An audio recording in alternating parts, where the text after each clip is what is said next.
ભરૂચના B division police મથક હેઠળના પશ્ચિમ વિસ્તારમાં પ્રેમિકાની મદદથી 3 પુત્રના પિતા એવા પ્રેમીએ પોતાની પ્રેમિકાની સગીર પુત્રી સાથે 3 વર્ષથી શારીરિક શોષણ કર્યું હોવાની વિગતો બહાર આવતા ચકચાર મચી જવા પામી છે। બનાવ અંગે બી ડિવિઝન પોલીસ મથકે ફરિયાદ નોંધાતા પોલીસે બળાત્કારીને ઝડપી પાડી તેની સામે કાયદેસરની કાર્યવાહી હાથ ધરી છે।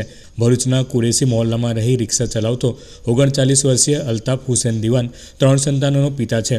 તેણે મનુબર ચોકડી પાસે રહેતી એક પરપ્રાંતીય વિધવા મહિલાને પોતાની પ્રેમજાળમાં ફસાવી હતી। પરપ્રાંતીય એવી મહિલા ખાનગી બેંકમાં નોકરી કરતી હતી અને તેણે પણ 2 સંતાનો છે, જેમાં એક 15 વર્ષીય પુત્ર અને 12 વર્ષની પુત્રી હોય। પિતાના અવસાન બાદ આ બંને બાળકો બિહારમાં માદરે વતનમાં રહેતા હતા, પરંતુ થોડા વર્ષોથી મહિલાએ તેના બંને સંતાનોને ભરૂચ રહેવા બોલાવ્યા હતા। જે બાદ હવસખોર અલ્તાફ દિવાનની નજર પ્રેમિકાની સગીર પુત્રી પર બગડી હતી અને 3 વર્ષ પહેલાં અલ્તાફ હુસેને આ સગીરાને પોતાની હવસનો શિકાર બનાવી તેના પર બળાત્કાર ગુજાર્યો હતો અને ત્યારથી અવારનવાર તે સગીરા ઉપર બળાત્કાર કરતો હતો।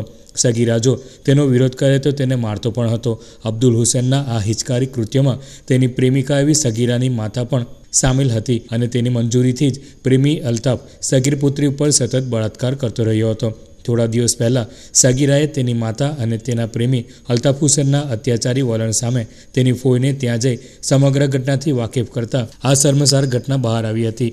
આ હકીકતથી વાકેફ થતાં સગીરાની ફોઈએ બી ડિવિઝન પોલીસ મથકે બળાત્કારી અલ્તાફ હુસેન દિવાન અને સગીરા માતા સામે ફરિયાદ નોંધાવતા પોલીસે બંનેની અટકાયત કરી તેમની સામે કાયદેસરની કાર્યવાહી હાથ ધરી છે। પોલીસે અલ્તાફ હુસેન સામે પોસ્કો સહિત બળાત્કારનો ગુનો અને સગીરાની માતા સામે મદદગારીનો ગુનો નોંધી મેડિકલ ચેકઅપ સહિત કાયદેસરની કાર્યવાહી હાથ ધરી છે। ભરૂચ શહેર બી ડિવિઝન ખાતે એક રેપ અને પોક્સોની કલમો નીચે ગુનો રજીસ્ટર કરવામાં આવેલો છે।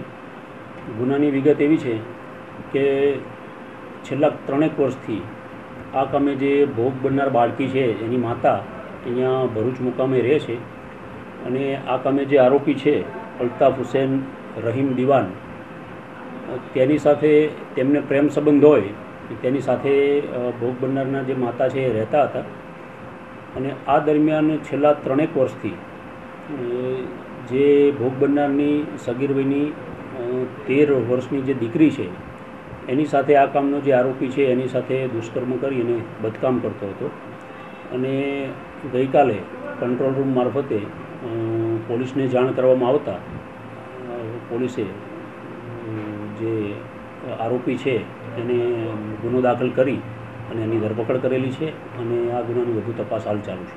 કઈ રીતના સર ઘટનાની ખબર પડી જાણો?